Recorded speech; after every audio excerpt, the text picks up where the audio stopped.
Hello everyone, welcome to Random Act of Squirrel. Today is Act 28, Saints Behaving Badly, a novel formation slash common badassery review. The reason I'm kind of including it just not as a book review, but also as common badassery is I feel like saints are something that maybe I love more than most people do. I think they're really important because being a mostly practicing Catholic and a well-intentioned Christian, I know where the standard is and I know where I can live. And so a lot of times I like reading about other saints and people who had the same struggles I did or had to struggle like I did at least to become the best version of themselves. And so getting books like this, Saints Behaving Badly, which is what I'm doing today, gives me hope that if people like this can do it and they can go on to live lives that are exemplary, things that we can follow and learn from, then that means I have a chance to. And maybe I can be a goal, or maybe I can be something that not only can be a life worth living, but also be a life that can inspire others to a better life also.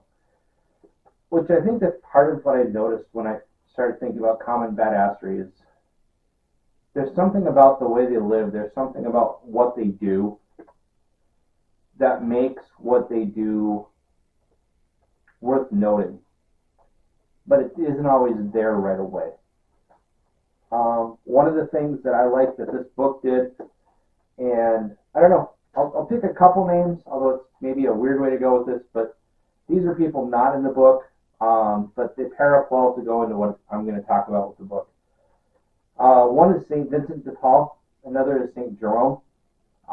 These are people who, like St. Vincent de Paul, there's a whole group of priests that follow his beliefs and ideals. He is the patron saint of charitable societies. He was a priest who saw the poor, the broken, the underclass, all that kind of stuff, and he basically begged and bartered and set up systems so that they could be taken care of. And I think it was like 1500s. St. Jerome, he went to Jerusalem, eventually lived in a cave, was known as being an impossible person to work with, but he also created one of the first working full versions of the Bible that anyone had to go with.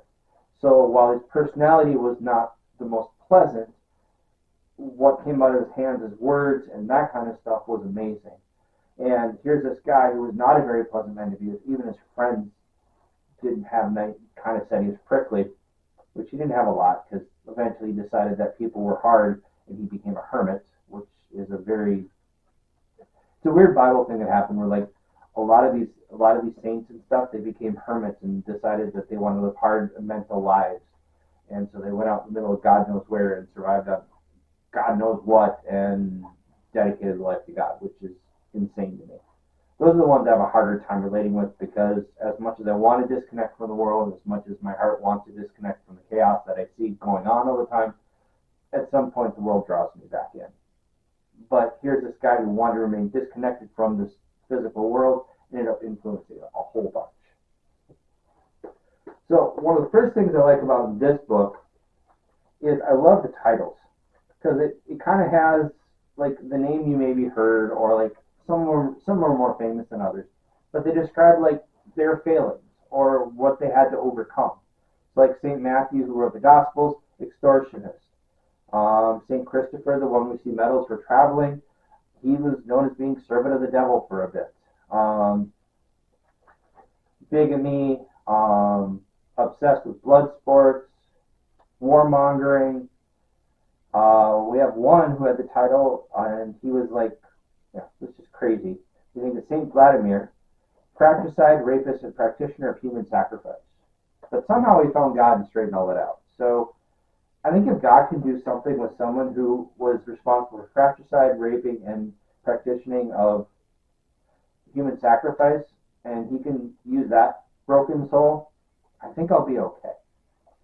So a couple of them that really, the book setup on this is about 3 to 5 pages, give or take a little, where they talk about what they were before and then what they are after, and how the after positively affected and changed the world. And a lot of times the same attribute that brought them down was the same thing that helped heal you. And I noticed that a lot of times about like my human failings and stuff, the same things that are my strengths often can end up hurting me a lot too.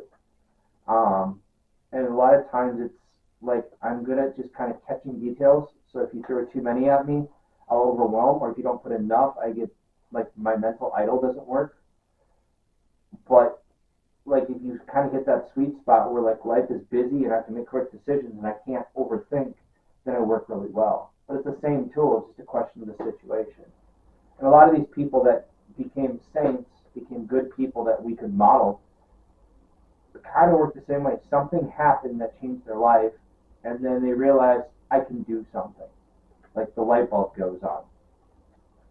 So this one I think was probably one of my favorite that hooked in. Saint Moses the Ethiopian, cutthroat and gang leader. So basically with him, and it's worth reading, I'll give you the subtitle, or I'll give you the quick version for those that maybe won't ever pick it up. Saint Moses was a Egyptian slave who escapes, becomes a thug on the side of the road, robs the wrong person, and then walks into a monastery and says, I want to become a brother in your monastery. And they kind of look at him like, you don't look like you have a spiritual bone in your body. But they said, okay. So at that point, since the police, the authorities don't go in there, he escapes. Ironically, he finds out that same energy that was just kind of causing him to be a common thug ended up working perfectly in this monastery. And it went from high life and all this kind of stuff to the point that he basically had a hovel he was living in, and he was living on almost nothing. And later, the irony with him is that he ended up sacrificing his life for some an army of Berber soldiers who were coming by the monastery, and he convinced most of the people to leave because they wanted to stand up for the monastery, but he actually stayed back and he martyred him. He was allowed himself to be a martyr to save those people. Another one that I liked in it, and everyone kind of knows now by his name, especially, is St. Francis of Assisi, and he was the playboy. He grew up with all the money, all the connections, that kind of stuff, and in the 12th century, and he had a lot of money. He loved to show it off. And then what happened is his life fell apart with one big party, and then he went to prison, and his whole life got messed up, and his whole priorities got changed, and he found God hard. And he went from being the man who didn't want, he still spent money like crazy, but he suddenly instead of spending on making him look good, it was all about the poor. It was all about the underclass. It was all about the less than, to the point that his family thought he was crazy, and everyone didn't know what to do with it. But if you ever see a priest in like brown cassock, like a brown robe and a rope, it's because he went down to the point that he started actually begging on the streets that his rich families lived in, and they were like going to deem him crazy. But so many people started following that there's this whole movement of priests now that's called the Franciscans, and he's responsible for that. Another one that ties in later is a guy named St. Ignatius, and he was a dreamer who he wanted to be famous. He wanted to be the guy who was sacrificing, or who had his name in the papers, kind of like a living Don Quixote in that sense. He was going to be famous. And he ended up getting injured to the point that his legs stopped working, and he had to reevaluate his life. This is like 1500s or so. And he tried to, he did his soldiers, he had charisma, he had the charm, but it was all pride, it was vanity. And then eventually, let's see here, as I said in here, he wrote something that said, Ignatius had a well-developed sense of gallantry, but in terms of the spiritual life, he was immature. And so he went to work with a set of friars, the Dominican friars, and he ended up creating a group of Christians, or Catholics, known as the Jesuits, who later went on to basically evangelize the world with Christianity. And I don't know, it's kind of crazy because like I scanned through. Ignatius had no formal education, so he enrolled at the University of Paris to study theology. And you think about just the people he influenced and stuff. It's kind of amazing because you look at a guy who dreamed of being the rock star and then ended up basically becoming like servant to the Lord with all humility. The last one out here I just wanted to highlight because I think it's kind of fascinating is a guy named St. Peter Clavier, and he was probably a Pedro, but in this book he gets to be known, since it's English, he got to be known as Peter. But he grew up in a wealthy family, and he spent a lot of time just not really knowing what he was doing. And this happened, he was born about the time frame that slavery started being reintroduced. And a lot of times they did things to kind of separate themselves and say, well, it's not my problem, or they do it in other countries, or they find ways to distinguish it so that the average person didn't have to think about it. And so he was a man of means. He had a lot of money and class and stuff. He joined the Jesuits, which was formed by Ignatius, but he could never really make a decision. Eventually, someone who was named Alphonsus sent him, let's get my name right here. There we are.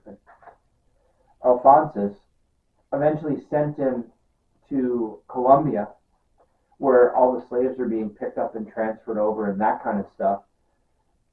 And his heart just caught in fire. So this guy who could never make a decision. In this book, he was simply known as the ditherer, I think it is. Let's see. Yes, dithering novice. Just kind of bumbled around. He didn't do anything. And then he got really passionate, realized there was these people that he could affect and help. So he didn't do anything epic like ban slavery, but while those people were being enslaved, whenever he heard that the bells were going on in the boats, he would go out and he had his big buckets and his baskets and things, and he would feed these slaves who had been probably starved to death and horrible conditions, and clean them and give them water and give them a moment of dignity in what little he could do at that time.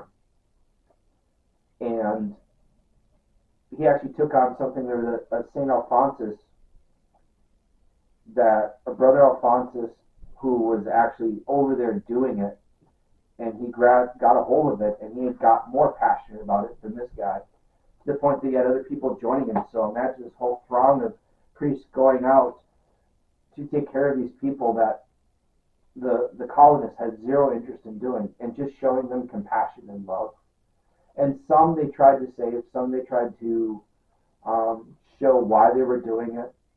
And the part that really hit me was he was so willing to abandon all of the vanities of the world that when he died, virtually none of the class, none of the Portuguese that were around him wanted to be near him.